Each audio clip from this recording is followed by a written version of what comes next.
아멘. 네. 여러분이 읽어주시니까 좋은 것 같아요. 자, 목도 아끼고. 자, 우리는 중대한 결심을 하거나요, 또는 뭐 의지를 다질 때 맹세를 하곤 합니다. 그렇죠? 지난 우리 여름 수련회 때 우리 학생들은 순결 다짐서라고 해서 순결을 지키겠다는 약속의 의미를 담아서 다짐서를 작성을 했었죠? 했었나 기억이 없진 않죠? 자, 그것 말고 우리 학생들 중에서 혹시 부모님이나 선생님이나 친구들에게 맹세를 했었거나 또는 다짐을 했었거나, 그것도 아니면 뭐 앞으로 이건 하겠다, 이건 하지 않겠다, 그렇게 약속을 해본 적이 있어요? 우리 학생들? 뭐 무슨 약속을 했었어요? 성민이? 항상 대답 제일 잘하는 우리 성민이. 엄마한테 무슨 약속을 했었던 적이 있어요? 뭐였더라? 예. 저는 고등학교를 졸업하고요, 아기 때였죠. 고등학교를 졸업하고 부모님께 이런 약속을 했었던 게 있어요. 결혼 자금은 큰 돈이 들어가는 거니까 앞으로 결혼 자금만 도와주시면 학교 학비는 제가 알아서 마련하겠습니다. 이렇게 부모님께 약속을 했었던 게 기억이 나는데요. 목사가 되려면 대학원 과정까지 필수로 마쳐야 되잖아요. 그러다 보니까 대학원을 졸업하게 되면은 20대 뭐 한 후반쯤 될 것 아니에요? 그렇죠? 군대 갔다 오고 뭐 이러면. 그러니까 20대 후반까지는 적어도 제 계산에 돈이 없을 것 같은 거예요.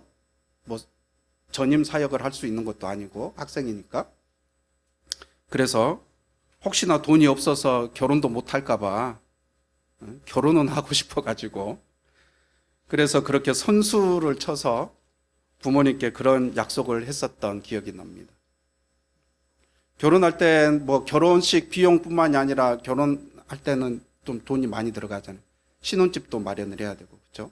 그러니까 큰 돈이, 한 번에 큰 돈이 들어가잖아요. 하지만 학비는 그래도 매 학기마다 나눠서 낼 수 있어요. 그렇기 때문에 그 학비는 제가 그때 계산했을 때 어떻게든 제가 할 수 있을 것 같더라고요. 마련할 수 있을 것 같더라고요. 그래서 저한테 그렇게 유리한 방향으로 선수를 쳐서 부모님과 그런 약속을 했었던 건데요. 실제로 그렇게 약속한 대로 한 번도 부모님께 학비를 요구한 적이 없었습니다. 대단하죠? 네. 그렇다고 제가 요구하지는 않았지만 부모님께서 알아서 주시면 뭐 굳이 거절하지는 않았어요. 굳이 거절하지는 않았는데, 어쨌든 그렇게 학교를 다니면서 때로는 뭐 장학금을 받을 때도 있고, 또 교육전도사로, 학생 신분이었으니까 교육전도사로 사역을 하면서 또 교회에서 뭐 학비를 지원해 줄 때도 있었고, 또 알바를 할 때도 있었고, 어쨌든 그러면서 그렇게 학비를 마련했었던 기억이 납니다. 자, 여러분은 누구와 어떤 약속을 해보셨고, 또 그 약속을 지키기 위해서 어떤 노력들을 해보셨나요? 오늘 본문에도 보면 이스라엘 백성들이 하나님께 맹세하고 있는, 약속하고 있는 장면이 나오는데요. 지난주일 설교에서 에스라가 모세의 율법책을 낭독하고, 그렇죠? 기억이 나죠? 또 레위 사람들이 그것을 통역하고 설명해 줬다고 했었죠?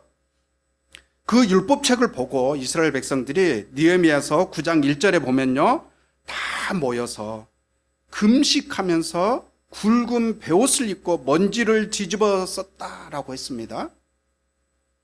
2절에 제자리에 선 채로 자신들의 허물과 조상의 죄를 자백했다라고 했습니다. 그렇게 지난 날을 되돌아보며 하나님 앞에 죄를 자백했던 거예요. 그렇게 죄를 자백하고 나서요, 38절에 보니까, 오늘 본문 38절에 보니까 그들은 언약을 굳게 세우고, 오늘 본문이 아닙니다. 9장 38절에 보니까 그들은 언약을 굳게 세우고 그것을 글로 적었으며 지도자들과 레위 사람들과 제사장들이 그 위에 서명했다라고 했어요. 서명했다. 뭐 우리나라도 요즘은 서명을 많이 하죠. 근데 우리나라는 과거에는 도장을 많이 찍었죠. 그렇죠? 도장을 찍는 것은 계약서 같은데. 그렇죠? 계약서 같은데. 이렇게 도장을 찍잖아요. 그것은 내가 약속하는 거잖아요. 맹세하는 거잖아요. 그렇죠? 지키겠다고. 그렇죠? 그래서 그 지도자들이 특별히 이스라엘 백성들의 지도자들이 나서서 거기에 서명을 한 거예요. 그때 그 이스라엘 백성들이 하나님 앞에 맹세했었던 그 내용이 오늘 본문 30절과 31절에 나와 있습니다. 한번 읽어볼까요? 28절부터 한번 읽어볼 텐데요. 28절부터 31절까지 여러분이 한 목소리로 한번 읽어보겠습니다. 시작.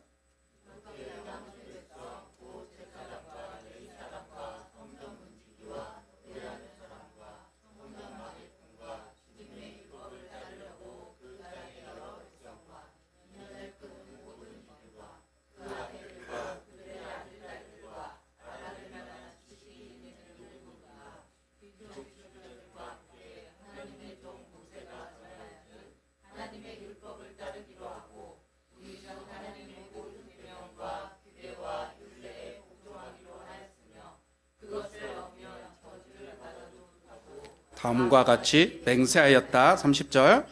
우리는 딸을 이 땅의 백성과 결혼시키지 않는다.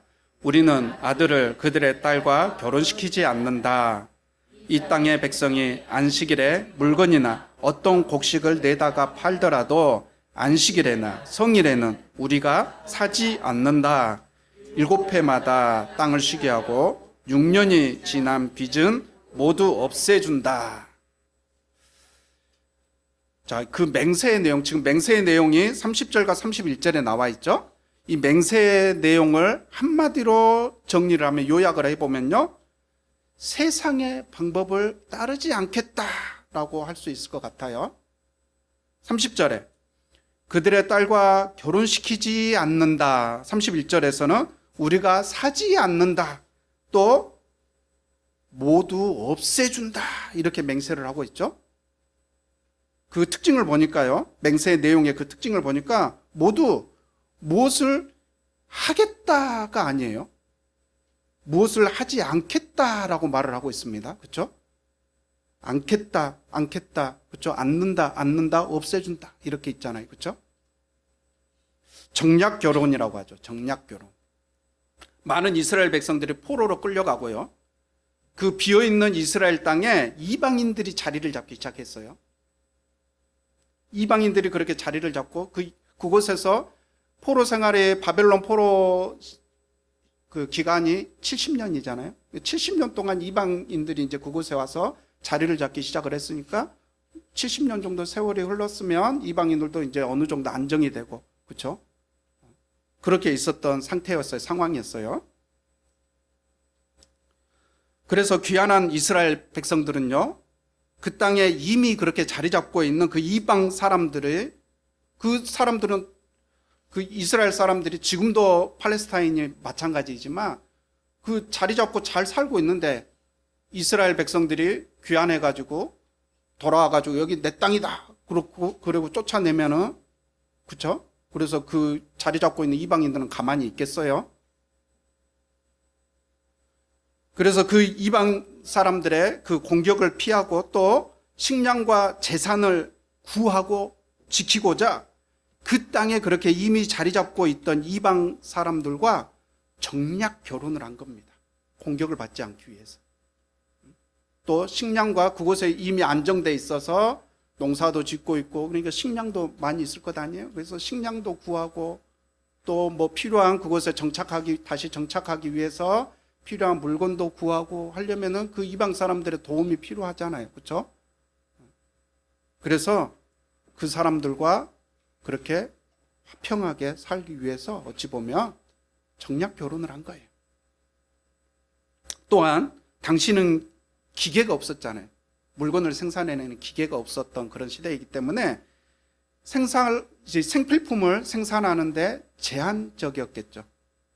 수량이. 그렇죠? 그러다 보니 물건 구매도 선착순이었다라고 보면 되는데요. 꼭 필요한 물건인데도 다른 사람들이 이미 사버리고 없으면은 사고 싶어도 살 수가 없는 거예요. 그래서 안식일이나 성일임에도 불구하고 이방인들이 물건이나 곡식을 내다 팔면 이스라엘 사람들은 그걸 사기 위해서 장터로 나갔던 거예요. 장터. 지금은 우리나라도 5일장이라는 개념이 많이 사라진 것 같아요. 우리 안성에는 아직도 5일장이라고 뭐 하긴 하던데 5일장이라고 뭐 하기는 해도 뭐 평일에도 계속 장이 열리고 있잖아요. 그렇죠? 장터가 시장이 그렇게 열려 있는데요. 제가 어렸을 때만 해도 시골에서는 5일 간격으로 장날이 열렸고요. 그리고 그때만 평상시에는 한가하다가 장날이 되면 이제 그때 사람들이 모여드는 거예요. 물건을 파는 사람들도 모여들고 물건을 사는 사람들도 모여들고. 자, 장날에만 살 수 있는 물건이나 또 식품들이 있었기 때문에요. 그렇게 사람이 붐비고 또 복잡한데도 불구하고 어렸을 때 제가 어른들을 보니까요. 장날이 되면 그렇게 복잡하고 버스를 타고 가려고 해도 버스에도 자리도 없어요. 장날만 되면. 그런데도 기어코 그 어른들이 그 장터에 나가시더라고요. 심지어는 살 게 없는데도 그냥 구경 삼아 가시는 거예요. 구경 삼아. 신기한 것들이 많이 나오고 사람들도 많고 하니까. 그래서 그렇게 장날이 되면요. 시골 마을이 동네가 텅텅 빕니다. 장날이 되면. 자, 신명기 7장 말씀에 보면요. 이방인과의 통혼을 금지하고 있고요. 또 신명기 5장 말씀에서는 안식일에는 아무런 일도 해서는 안 된다라고 말씀을 하고 있습니다. 또 레위기 25장에는 7년째 되는 안식년, 7년째 전에 배웠었죠? 7년째 되는 날을 안식년이라고 부르는데 그 안식년에는 1년 동안 땅을 쉬게 하라고 했어요. 땅을 쉬게 하고 농사를 짓지 말고 땅을 쉬게 하고 또 6년간 빚졌던 사람이 있으면 그 빚을 탕감해 주라고 했습니다. 그런 말씀이 기록되어 있어요. 지금 이스라엘 백성들이 에스라가 읽었었던 그 율법책 안에 이 내용이 담겨 있는 거죠. 신명기 말씀, 레위기 말씀이니까. 그런데 포로기한 초기 이스라엘 백성들은 먹고 살기 위해서 혹은 자신들의 이익을 위해서 손해보지 않기 위해서 그렇게 하나님의 말씀이 아닌 세상적인 방법을 선택했었던 거죠. 정략결혼이라는. 안식일에도 성일에도 그냥 그 물건 지금 안 사면 언제 또 살 수 있을지 모르니까. 이제 성전과 성벽 재건을 마친 이스라엘 백성들은요, 모세 율법책을 보고서 자신들의 죄와 또 그 조상들의 죄가 얼마나 심각한 죄였는지를 깨닫게 된 거예요. 그래서 앞으로 다시는 그렇게 과거처럼 하나님의 말씀을 벗어난 그런 세상적인 방법을 따르지 않겠다라고 하나님 앞에서 맹세를 하고 있는 겁니다. 돈 앞에 장사 없다고 하잖아요. 그렇죠?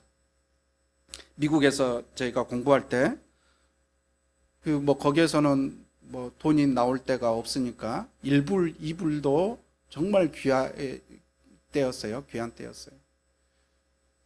그런데 학교에 납부했었던 그 학비에 대한 세금을 환급해 주겠다고 하는 거예요. 그런데 그 환급 액수가 적지 않아요. 최소 몇 백불은 되는 거예요. 실제로 주변에서 한인 유학생들이 그 뉴욕에 살고 있는 한인 변호사를 통해 가지고 그걸 신청을 했고 또 실제로 그렇게 환급금이 나왔습니다. 그런데 누가 봐도 이상하잖아요. 그렇죠? 유학생들이 무슨 학비에 대해서 세금 환급을 받는다? 그래서 이제 그게 사실은 불법이다라는 소문이 퍼져나갔어요. 자, 우리나라도 세금을 내는 사람에 한해서, 그렇죠? 세금을 내는 사람에 한해서 학비를 소득공제를 해줘요. 아시죠? 학비에 대해서 학생들이나 또는 내가 공부했을 때 낸 학비에 대해서 소득공제를 해주죠. 이것은 세금을 낸 사람들한테 해당이 되는 거예요. 그렇죠? 그러면 내가 냈던 세금의 그 조건에 맞으면은 그걸 환급해 주는 거죠. 되돌려줘. 환급은 냈던 걸 되돌려준다는 의미잖아요. 근데 내지도 않았잖아요. 우리는 유학생인데 그냥 학비를 낸 거고 거기에 뭐 우리가 거기에서 근로를 해서 뭐 근로소득세를 냈습니까? 뭐 사업소득세를 냈습니까? 그렇죠? 그래서 그게 뭔가 어쨌든 그 불법인 것은 좀 맞는 것 같더라고요. 불법인 것은 맞는 것 같은데, 그런데 그 법에 허점이 있는 거예요. 거기에 법의 허점을 이용을 해가지고 그 한인 변호사들이 수수료를 챙기기 위해서 유학생들을 그렇게 현혹하고 있다. 이제 그렇게 소문이 퍼지는 거예요. 하지만 돈 앞에 장사 없다고요. 많은 한인 유학생들이 실제로 환급 신청을 했고요.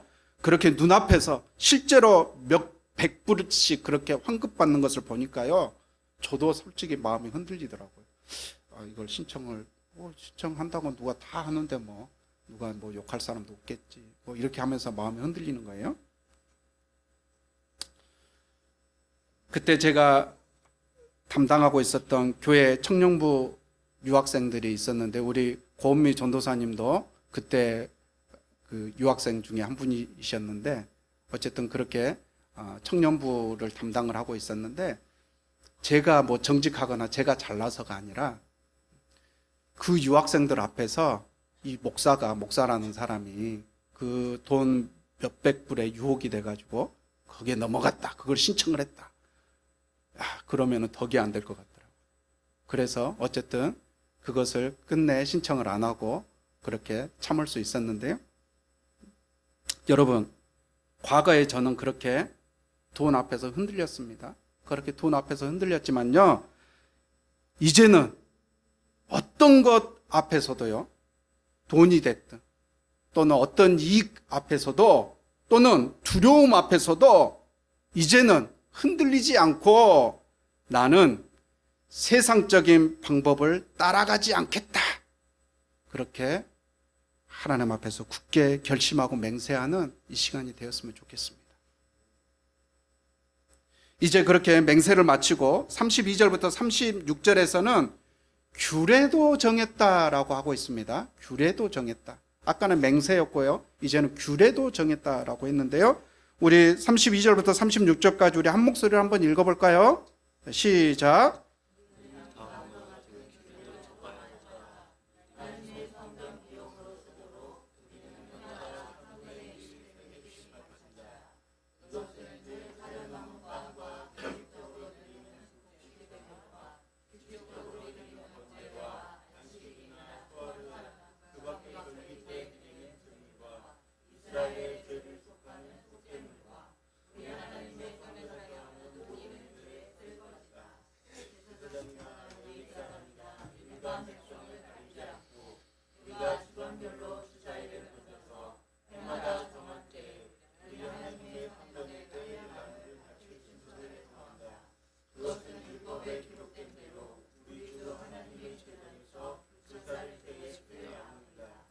해마다 우리 밭에서 나는 만물과 온갖 과일나무의 첫 열매를 주님의 성전에 바친다. 율법에 기록된 대로 우리의 맏아들과 가축의 첫 새끼 곧 처음 난 송아지와 새끼 양을 우리 하나님의 성전으로 가지고 가서 그 성전에서 우리 하나님을 섬기는 제사장들에게 바친다. 제가 강조하고 있죠. 맹세 내용이 30절과 31절에 나와 있었던 맹세의 내용이 세상적인 방법을 따르지 않겠다라고 한다면 방금 읽었었던 규례의 내용은 주님을 따르겠다라고 정리를 할 수 있을 것 같아요. 주님을 따르겠다. 자, 32절에서는요. 3분의 1 세겔씩 바친다라고 했고요. 34절에서는 나무를 바칠 그랬잖아요. 바친다라고 했습니다. 그리고 35절에서는 만물과 온갖 과일나무의 첫 열매를 바친다라고 했습니다. 그리고 36절 마지막으로 36절에서는 맏아들과 가축의 첫 새끼를 바친다라고 했죠. 이렇게 바치겠다, 바친다라는 동사를 반복해서 사용하고 있는데요. 30절과 31절에서 하지 않겠다라는 동사와 비교를 했을 때 여기서는 하겠다라는 능동적인 그런 동사를 사용하고 있다는 겁니다. 이스라엘 백성들은 하지 않겠다는 그 맹세에서만 그치지 않고요, 바치겠다라는 능동적인 실천의 단계까지 이어지고 있었던 겁니다. 세상적인 방법을 따르지 않겠다에만 그치지 않았고요, 주님을 따르겠다라는 능동적인 실천의 단계까지 나아갔던 거죠.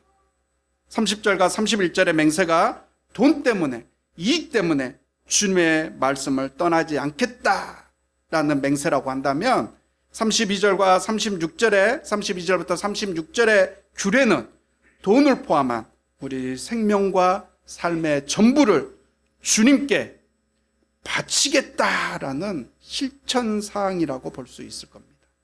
바치겠다.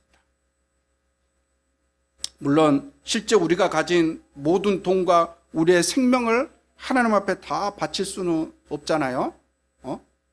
생명을 하나밖에 없는 생명을 바칠 수는 없잖아요. 그러니까 그 모든 것의 소유권이 하나님께 있다라는 고백의 일환으로 성경이 오늘 말씀에 보니까 해마다 3분의 1 세개를 바치고 성전에 뗄 나무를 바치고 우리 밭에서 나는 첫 열매를 주님께 바치고 또 우리의 맏아들과 가축의 첫 새끼를 하나님 앞에 바친다라고 하고 있는 거예요.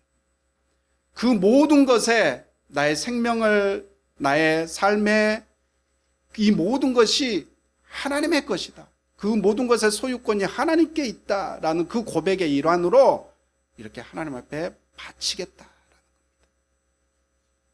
주님을 따른다는 것은 내 삶의 소유권을 주님께 내어 드린다는 것을 의미합니다. 내 돈의 주인도, 내 생명의 주인도 하나님이심을 인정하고 고백하는 것, 그게 바로 주님을 따른다는 것의 의미라는 거죠. 지난주에 한 분이 이런 말씀을 하시더라고요. 한 지인이 그 집안에 심각한 문제가 생겨서 그렇게 정신이 없었다고 합니다. 그런데 그런 순간에 또 그렇게 경제적으로도 또 뭔가 문제가 생겨가지고 어려운 상황이었는데요. 그런 순간에 빌라 아래층에서 천장에 물이 샌다고 그것을 수리를 요구해왔다고 하는 거예요. 자, 그런 설상가상의 그런 상황에 처해 있는 그 지인을 보고 그분이 이런 말씀을 하셨는데요. 그렇게 보면 차라리 집을 소유하고 있지 않는 게 오히려 속이 편한 것 같다. 이런 말씀을 하시는 거예요. 그 말씀을 듣는데 저도 좀 공감이 되더라고요. 저도 집을 소유해 보기도 하고 또 지금은 전세로 살고 있는데요. 그렇게 소유도 해보고 전세로도 살아보고 했는데 지금 전세로 살고 있는 지금이 차라리 마음이 편한 것 같기는 해요. 집값이 떨어질까 조마조마하지 않아도 되고 대출 이자가 오를까 걱정 안 해도 되고 뭐 집에 그렇게 뭐 물이 샌다거나 뭐 문제가 생기면 그냥 뭐 다른 데로 이사 가버리면 되잖아요. 그렇죠? 소유권이 있다는 것은 그만큼 근심거리가 생겼다는 의미이기도 합니다. 내 재산의 소유권이 주님께 있다고 생각해 보세요. 내 사업의 소유권이 주님께 있다고 생각을 해보세요. 우리 자녀들의 소유권이 하나님께 있다라고 생각을 해보세요.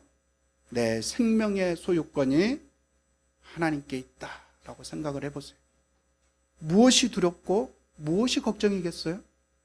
하나님의 것인데 내 것이 아닌데 내 것이라고 생각하니까 집착도 하는 것이고 불안한 마음도 생기는 거죠.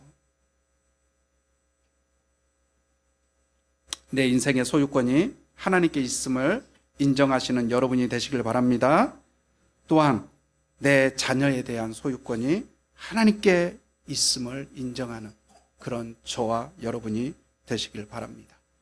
이제 말씀을 마치겠습니다. 오늘 이 시간 우리가 딱 두 가지만 결단하고 실천했으면 좋겠습니다.